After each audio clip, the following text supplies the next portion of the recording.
Hello friends, मैं हूं मनीष विश्वकर्मा और आपका हमारे यूट्यूब चैनल एमवी क्लासेस में हार्दिक स्वागत है। आज मैं आपके लिए कक्षा 10वीं हिंदी जो काव्य खंड है उसके संपूर्ण इम्पोर्टेंट ऑब्जेक्टिव को लेकर आया हूं। सो वीडियो को लास्ट तक देखते रहे क्योंकि वीडियो लंबी हो सकती है लेकिन आपके लिए बहुत ही इम्पोर्टेंट है। तो चलिए वीडियो को बिना किसी देरी के स्टार्ट करते हैं। और मैं आपके लिए सभी ऑब्जेक्टिव को एक ही वीडियो में लाया हूं, इसलिए वीडियो को लाइक एवं चैनल को सब्सक्राइब करना ना भूलें। और ऐसे ही इंटरेस्टिंग वीडियो को देखने के लिए बेल आइकन को ऑल पर सिलेक्ट करें, जिससे मैं जो भी वीडियो अपलोड करूं आप तक पहुंचे सबसे पहले। तो चलिए बिना किसी देरी के वीडियो को स्टार्ट करते हैं। सर्वप्रथम हम सही विकल्प वस्तुनिष्ठ को देखते हैं। तो पहला आपको दिया गया है, जो पहला प्रश्न आपको दिया गया है वो कुछ इस प्रकार है। हिंदी के पद्य साहित्य का दूसरा काल था। हिंदी के पद्य साहित्य का दूसरा काल है तो आपको ऑप्शन दिया गया है रीतिकाल, भक्तिकाल, आदिकाल, आधुनिक काल। तो इसका जो राइट आंसर होगा खा भक्ति काल। तो हिंदी के पद्य साहित्य का दूसरा काल कौन सा है? भक्ति काल। दूसरा प्रश्न आपको दिया गया है आधुनिक काल का आरंभ होता है। आधुनिक काल का आरंभ कब होता है ये आपको बताना है। तो विक्रम संवत 1900 से, संवत 1050 से, संवत 1375 से या संवत 1800 से। आपको चार ऑप्शन दिए गए हैं तो इसमें से आपको सही आंसर बताना है। तो आपका सही आंसर होगा संवत 1900 से। चलिए आगे बढ़ते हैं और तीसरा प्रश्न आपको दिया गया है छायावाद के आधार स्तंभ कवि नहीं है। छायावाद के आधार स्तंभ कवि नहीं है तो आपको ऑप्शन दिए गए हैं निराला, जयशंकर प्रसाद, महादेवी वर्मा, सूरदास। और सूरदास आपका इसका सही आंसर होगा क्योंकि सूरदास भक्तिकालीन कवि है, छायावाद के नहीं। तो चलिए चौथा आपको प्रश्न दिया गया है प्रयोगवाद के कवि है। प्रयोगवाद के कवि है अज्ञेय, सुमित्रा नंदन पंत, महादेवी वर्मा, तुलसीदास। आपको ऑप्शन दिए गए हैं अज्ञेय, सुमित्रा नंदन पंत, महादेवी वर्मा, तुलसीदास। और आपको इस प्रश्न का जो आंसर है कमेंट बॉक्स में लिखना है। चलिए आगे बढ़ते हैं और इसका जो आंसर है मैं आपको आगे बता दूंगा और इसका आंसर होगा आपका जो मैं आपको आगे बता दूंगा। पांचवा है नई कविता के कवि है और इसका आंसर आपको कमेंट बॉक्स में अवश्य देना है। मैं इसका बता तो दूंगा लेकिन आपको कमेंट बॉक्स में अवश्य लिखना है। पांचवा आपको दिया गया है नई कविता के कवि है।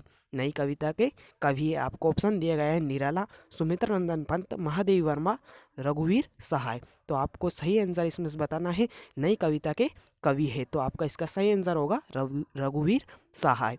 इसका सही आंसर होगा रघुवीर सहाय। नई कविता के कवि है रघुवीर सहाय। चलिए आगे देखते हैं। छठा नंबर का आपका ऑब्जेक्टिव दिया गया है भक्ति काल की समय सीमा है। भक्ति काल की आपको समय सीमा बतानी है तो आपको ऑप्शन दिए गए हैं संवत 1050 से 1375, संवत 1375 से 1700 या संवत 1700 से 1900 या 1900 से आज तक। तो आपको किसका बताना है? भक्ति काल का। तो भक्ति काल का होता है 1375 से 1700। इसका सही आंसर होगा 1375 से संवत 1700 तक।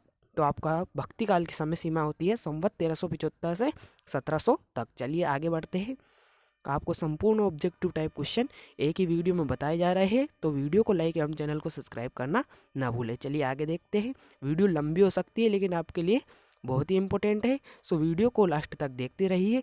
मैं एक ही वीडियो में आपको संपूर्ण ऑब्जेक्टिव टाइप क्वेश्चन का आंसर बता दूंगा और सभी जो आपके लिए इम्पोर्टेंट है उन सभी ऑब्जेक्टिव को मैं एक ही वीडियो में लाया हूँ। तो सातवां आपको दिया गया है प्रयोगवाद का आरंभ माना जाता है। प्रयोगवाद का आपको बताना है प्रयोगवाद का आरंभ कब माना जाता है। तो ऑप्शन दिए गए सन 1943 से, 1911 से या 1963 से या 1936 से। तो आपका इसका सही आंसर होगा 1943 से। आठवां आपको दिया गया है नंद नंदन का प्रयोग किया गया है। नंद नंदन का प्रयोग किया गया है। आपको ऑप्शन दिए गए हैं उद्धव के लिए, गोपियों के लिए, कृष्ण के लिए, सूरदास के लिए। तो आपका इसका सही आंसर होगा कृष्ण के लिए।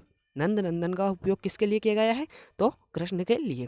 आपका नौवां प्रश्न दिया गया है गोपियों को ज्ञान व योग की बातें लगती है। गोपियों को ज्ञान व योग की बात क्या लगती है आपको बताना है। मधुर नीरस, कड़वी कड़वी सी या अग्नि के समान। तो आपका इसका सही आंसर होगा कड़वी कड़वी सी। गोपियों को ज्ञान व योग की बातें कड़वी कड़वी सी लगती हैं। चलो 10वां बात देखते हैं। गोपियों ने कृष्ण की तुलना की है। गोपियों ने आपको बताना है गोपियों ने कृष्ण की तुलना किससे की है। तो पहला ऑप्शन दिया गया है हरील की लकड़ी से, नीम की लकड़ी से, चंदन की लकड़ी से या तुलसी की लकड़ी। तो तो आपका इसका सही आंसर होगा हरील की लकड़ी से। चलिए आगे बढ़ते हैं और आगे के प्रश्नों को भी देखते हैं। प्रश्न क्रमांक 11 आपको दिया गया है, व्याधि शब्द का अर्थ है। व्याधि शब्द का अर्थ है, आपको व्याधि शब्द का अर्थ बताना है। तो आपको ऑप्शन दिए गए हैं आधार, चिंता, रोग या विरह। तो आपका इसका जो सही आंसर होगा वो होगा रोग।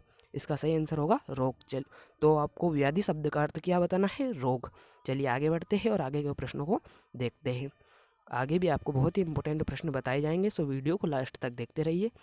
चलिए मैं वीडियो को आगे बढ़ाता हूँ। प्रश्न क्रमांक 12 में आपको दिया गया है, सूरदास के पद की भाषा है। आपको बताना है, ऑप्शन दिए गए हैं ब्रजभाषा, मैथिली, खड़ी बोली, बघेली। तो आपको इसमें से उत्तर देना है कि सूरदास के पद की भाषा है। सूरदास के पद की भाषा क्या है? तो आपको बताना है, तो ब्रज भाषा है या मैथिली भाषा है या कुछ और है। तो आपका इसका जो सही आंसर होगा, इसका सही आंसर जो आपका होगा ब्रज भाषा। इसका सही आंसर क्या होगा? ब्रज भाषा। सूरदास के पद की भाषा क्या है? ब्रज भाषा। 13वां आपको दिया गया है, मर्यादा न लही के माध्यम से मर्यादा की बात कही है। तो आपको ऑप्शन दिए गए समाज की, प्रेम संबंध की, परिवार की, ग्राम धर की। ग्राम धर की। तो आपका इसका सही होगा प्रेम संबंध की। प्रेम संबंध की। आपका 14वां प्रश्न दिया गया है, सूरदास के गुरु थे। आपको बताना है सूरदास के गुरु कौन थे? तो नर हरिदास, विठल दास या आपको हरिदास वल्लभाचार्य। तो इसका सही आंसर होगा वल्लभाचार्य। तो अगर आपसे पूछा जाए कि सूरदास के गुरु कौन थे, तो आपको लगाना है वल्लभाचार्य। 15वां प्रश्न आपको दिया गया है, सूरदास के आराध्य है। सूरदास के आराध्य कौन है? आपको बताना है श्री राम, नानक, श्री कृष्ण, शिव। तो आपका इसका सही आंसर होगा श्री कृष्ण। सूरदास के आराध्य कौन है? तो श्री कृष्ण। चलिए आगे बढ़ते हैं और आगे के प्रश्न को भी देख लेते हैं। मैं आपको एक ही वीडियो में संपूर्ण सॉल्यूशन एवं क्वेश्चन प्रोवाइड करा रहा हूँ, तो वीडियो को लाइक एवं चैनल को सब्सक्राइब करना ना भूलें। तो चलिए आगे देखते हैं। 16वां प्रश्न आपको दिया गया है। 16वां प्रश्न आपको दिया गया है कि पुरनी पात का अर्थ है। पुरनी पात का अर्थ है, तो का कमल का पत्ता, खा कमल का फूल, पूरी तरह या पुरवाई। तो इसका सही आंसर होगा कमल का पत्ता। इसका सही आंसर क्या होगा? कमल का पत्ता। 17वां प्रश्न आपको दिया गया है, सूर की रचना नहीं है। आपको बताना है इनमें से सूर की रचना कौन सी नहीं है। तो सूर सागर सूरदास की रचना है, साहित्य लहरी भी सूरदास की रचना है, सूर सारावली भी सूरदास की रचना है, लेकिन विनय पत्रिका आपकी सूरदास की रचना नहीं है। तो आपका सही आंसर होगा विनय पत्रिका। आपका सही आंसर क्या होगा? विनय पत्रिका। चलिए आगे बढ़ते हैं और 18वां प्रश्न देख लेते हैं। परशुराम को व्यंग भरे उत्तर दिए। परशुराम को व्यंग भरे उत्तर किसने दिए? तो आपको देना है राम ने, लक्ष्मण ने या विश्वामित्र ने या जनक ने। तो आपका इसका सही आंसर होगा लक्ष्मण ने। इसका सही आंसर क्या होगा? लक्ष्मण ने। 19वां प्रश्न आपको दिया गया है, शिव धनुष के टूटने का क्रोधित हो उठे। शिव धनुष के टूटने पर क्रोधित हो उठे। तो आपको ऑप्शन दिए गए विश्वामित्र, परशुराम, लक्ष्मण, रावण। तो का इसका सही आंसर होगा परशुराम। चलिए आगे बढ़ते हैं और आगे भी आपको संपूर्ण ऑब्जेक्टिव टाइप क्वेश्चन बताए जाएंगे, सो वीडियो को लास्ट तक देखते रहिए। चलिए 20वां प्रश्न आपको दिया गया है, रामचरितमानस की भाषा है। रामचरितमानस की भाषा को आपको बताना है। तो आपको ऑप्शन दिए गए ब्रजभाषा, बुंदेली, अवधी, मालवी। तो आपका इसका सही आंसर होगा अवधी। तो रामचरितमानस की भाषा क्या है? अवधी भाषा है। 21वां आपको दिया गया है, राम लक्ष्मण के गुरु का नाम था। राम लक्ष्मण के गुरु का नाम था। तो आपको दिया गया है परशुराम, विश्वामित्र, भृगु, तुलसीदास। तो इसका सही आंसर होगा विश्वामित्र। राम लक्ष्मण के गुरु कौन थे? तो विश्वामित्र। आपको 22वां दिया गया है, सहस्त्रबाहु का वध किया था। तो आपको बताना है सहस्त्रबाहु का वध किसने किया था। तो आपको ऑप्शन दिए गए राम ने, परशुराम ने, लक्ष्मण ने, विश्वामित्र ने। तो आपका इसका सही आंसर होगा परशुराम ने। चलिए आगे के प्रश्नों को देखते हैं। 23वां आपको दिया गया है, 23वां आपको दिया गया है, कवि अपनी आत्मकथा को बताता रहा है। कवि अपनी आत्मकथा को बताता रहा है, भोली, करुण। आपको ऑप्शन दिए गए हैं भोली, करुण, सच्ची या सुंदर। तो आपका इसका सही आंसर होगा भोली। चलिए आगे के प्रश्नों को देखते हैं। आगे भी आपको इंपॉर्टेंट प्रश्न बताए जाएंगे, सो वीडियो को लास्ट तक देखते रहिए। भोली बताया है। तो 24वां आपको प्रश्न दिया गया है। 24वां प्रश्न देख लेते हैं, थके पथिक की पंथा के अलंकार है। थके पथिक के पंथा का अलंकार है। तो इसका सही आंसर होगा उपमा, अनुप्रास, यमक या रूपक। तो इसमें अलंकार बताना है थके पथिक। थके पथिक में कौन सा अलंकार है? तो थके पथिक में आपका जो होगा वो अनुप्रास अलंकार होगा। क्या होगा? अनुप्रास अलंकार। 25वां आपको दिया गया है छायावाद के प्रतिनिधि कवि है, तो छायावाद के प्रतिनिधि कवि बताना है। ऑप्शन दिए गए हैं जयशंकर प्रसाद, ऋतुराज, सूरदास, धर्मवीर भारती। तो आपका इसका सही आंसर होगा जयशंकर प्रसाद। छायावाद के प्रतिनिधि कवि कौन है? तो जयशंकर प्रसाद। 26वां आपको प्रश्न दिया गया है प्रसाद को कामयानी पर पारितोषिक मिला। प्रसाद जी को कामयानी पर पारितोषिक मिला, तो क्या मिला? ज्ञानपीठ, ज्ञानपीठ, दिनकर पारितोषिक, या सरस्वती सम्मान, या मंगला पारितोषिक। तो आपको इसका सही आंसर होगा मंगला पारितोषिक। क्या आंसर होगा? मंगला पारितोषिक। 27वां आपको दिया गया है 27वां देख लेते हैं। जयशंकर प्रसाद का संग्रह नहीं है, तो आपको बताना है जयशंकर प्रसाद का संग्रह नहीं है। तो आपका पहला ऑप्शन दिया गया है आकाशदीप, जो कि जयशंकर प्रसाद का ही संग्रह है। और दूसरा आपको दिया गया है इंद्रजाल, इंद्रजाल भी जयशंकर प्रसाद का संग्रह है। और आंधी, आंधी भी जयशंकर प्रसाद का संग्रह है। तो आपका सही आंसर होगा साय में धूप। चलिए आगे के प्रश्नों को देख लेते हैं। चलिए 28वां को देख लेते हैं हम। 28वें में आपको बताया गया है उत्साह कविता में बादल प्रतीक है। उत्साह कविता में आपको बताना है कि उत्साह कविता में बादल किसके प्रतीक है। तो पहला दिया गया है आपको शांति का, गति का, क्रांति का, या सुख का। तो उत्साह कविता में बादल प्रतीक है क्रांति का। उत्साह कविता में बादल किसके प्रतीक है? तो आपके क्रांति का। 29वां आपको दिया गया है कवि ने बादलों को किसकी कल्पना के समान पाले हुए माना है। किसकी कल्पना के समान पाले हुए माना है। तो आपको इसका ऑप्शन दिया गया है बाल कल्पना, आसमान की कल्पना, विद्युत की कल्पना, काले घुंघराले वालों की कल्पना। तो इसका सही आंसर होगा बाल कल्पना। बाल कल्पना। तीसरा आपको दिया गया है कवि ने बादलों के लिए विशेषण प्रयोग किया है।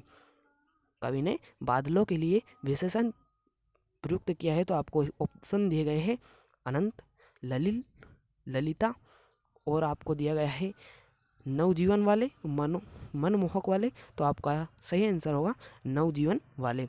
31वां आपको दिया गया है कवि बादलों में बरसने का अपवाहन कर रहा है। कवि बादलों में बरसने का अपवाहन कर रहा है। तो गोल गोल घुमर कर बरसने का, गोल गोल घुमर कर बरसने को आपको ऑप्शन दिए गए हैं। आकाश को घेर कर बरसने को, धीरे धीरे बरसने को, या तीव्र वेग से बरसने को। तो आपको जो सही आंसर होगा आकाश को घेर कर बरसने को, आकाश को घेर कर बरसने को। 32वां आपको प्रश्न दिया गया है कवि ने तृप्त धरा के माध्यम से संकेत किया है। कवि ने तृप्त धरा के माध्यम से संकेत किया है। तो किसको संकेत किया है? आपको ऑप्शन दिए गए जनसंख्या की पीड़ा, जनमान्य की पीड़ा, ग अत्यधिक गर्मी की पीड़ा, गर्मी की, या जलवायु परिवर्तन की, या वैश्विक उत्तापन की। तो आपका जो सही आंसर होगा जनमान्य की पीड़ा। जनमान्य की पीड़ा। कवि ने तृप्त धरा के माध्यम से संकेत किया है जनमान्य की पीड़ा को। चलिए आगे देखते हैं, आगे भी आपको प्रश्न बताए जाएंगे, तो वीडियो को लास्ट तक देखते रहिए। 33वां आपको दिया गया है नाश और निर्माण के रचनाकार है। नाश और निर्माण के रचनाकार है। तो आपका इसका सही आंसर होगा, सही आंसर क्या होगा आपका इसका? आपको पहले ऑप्शन पढ़ लेना है। क्या क्या ऑप्शन दिए गए हैं? निराला, नागार्जुन, जयशंकर प्रसाद, गिरजा माथुर। तो आपका इसका जो सही आंसर होगा गिरजा माथुर। इसका सही आंसर क्या होगा? गिरजा माथुर। तो 34वां प्रश्न आपको दिया गया है गिरजा कुमार माथुर के अनुसार प्रभुता का शरण बिंब है। गिरजा कुमार माथुर के अनुसार प्रभुता का शरण बिंब है। आपको बताना है। ऑप्शन दिए गए हैं मृग तृष्णा, गरिमा, खहीनता, या कायरता। तो इसका सही आंसर होगा आपका मृग तृष्णा। मृग तृष्णा गिरजा कुमार माथुर के अनुसार प्रभुता का शरण बिंब मृग तृष्णा है। 35वां आपको दिया गया है नई कविता के सामर्थ्य कवि है। नई कविता के आपको बताना है नई कविता के सामर्थ्य कवि कौन से है। तो आपको ऑप्शन दिए गए प्रसाद, निराला, पंत, या गिरजा कुमार माथुर। तो आपका इसका सही आंसर होगा गिरजा कुमार माथुर। इसका सही आंसर क्या होगा? गिरजा कुमार माथुर। नई कविता के सामर्थ्य कवि कौन है? तो गिरजा कुमार माथुर। तो चलिए आगे देखते हैं। 36वां आपको प्रश्न दिया गया है लकड़ी जैसी दिखाई मत देना में, लकड़ी जैसी दिखाई मत देना से माँ का आशय क्या है? लकड़ी जैसी दिखाई मत देना से माँ का आशय क्या है? तो आपको ऑप्शन दिए गए हैं दुर्बल को ताकत बनाने के लिए, प्रताड़ित होने के लिए, या अत्यंत सहने के लिए, या दुर्बल होने के लिए। तो आपका इसका सही आंसर होगा दुर्बलता को ताकत बनाने के लिए। दुर्बलता को ताकत बनाने के लकड़ी जैसी दिखाई मत देना ऐसा माने कहा है। 37वां आपको प्रश्न दिया गया है सूरत नृत्य काव्य संग्रह के कवि है, सूरत नृत्य काव्य संग्रह के कवि है। तो आपका जो ऑप्शन दिए गए हैं, चलिए मैं पहले इसे ऊपर कर लेता हूँ इसे मैं। तो चलिए अपन देखते हैं, जो 37वां आपको दिया गया है, सूरत नृत्य काव्य संग्रह के कवि है, सूरत नृत्य काव्य संग्रह के कवि है। तो आपको ऑप्शन दिए गए हैं नागार्जुन, निराला, ऋतुराज, महादेवी वर्मा। तो आपका इसका सही आंसर होगा नागाराज। सही आंसर क्या होगा? नागाराज। रुकिए मैं आप देखता हूँ। सूरत नृत्य काव्य संग्रह के कवि है, सूरत नृत्य काव्य संग्रह के कवि है। आपको ऑप्शन दिए गए नागार्जुन, निराला, ऋतुराज, महादेवी वर्मा। तो इसका सही आंसर होगा ऋतुराज। ये नागार्जुन नहीं होगा, सॉरी, ऋतुराज होगा। 38वां प्रश्न आपको दिया गया है, कन्यादान कविता में नारी के किस भाव की अभिव्यक्ति है? कन्यादान जो कविता है उसमें नारी के किस भाव की अभिव्यक्ति है? तो आपका इसका सही आंसर होगा, आपको पहले ऑब्जेक्टिव पढ़ना है, क्रूरता, ग संवेदनहीनता, क्रोध या संवेदनशीलता। तो आपका इसका सही आंसर होगा संवेदनहीनता। सो मैंने आपको एक ही वीडियो में सभी वस्तुनिष्ठ MCQ प्रश्न बता दिए हैं। तो वीडियो को लाइक एवं चैनल को सब्सक्राइब करना ना भूलें और बेल आइकन को ऑल पर सिलेक्ट करें, जिससे मैं जो भी वीडियो अपलोड करूं आप तक पहुंचे सबसे पहले। और मैं इस वीडियो के बाद आपको रिक्त स्थान तथा जोड़ी और सही विकल्प, सही गलत के भी वीडियो अपलोड करूंगा। तो बेल आइकन को ऑल पर सिलेक्ट अवश्य रखें, जिससे मैं जो भी वीडियो अपलोड करूं आप तक पहुंचे सबसे पहले। चलिए मिलते हैं अगले वीडियो में। यह वीडियो काफ़ी लंबा हो चुका है, इसलिए मैं इस वीडियो में संपूर्ण ऑब्जेक्टिव आपको नहीं बता सकता हूं। तो अगली वीडियो के लिए आप बेल आइकन को ऑल पर सिलेक्ट रखें, जिससे मैं जो भी वीडियो अपलोड करूँ आप तक पहुँचे सबसे पहले। और मैं रिक्त स्थान और सही गलत और एक वाक्य में उत्तर भी जल्दी ही अपलोड करूंगा। तो बेल आइकन कॉल पर सिलेक्ट अवश्य रखें। चलिए मिलते हैं अगले वीडियो में।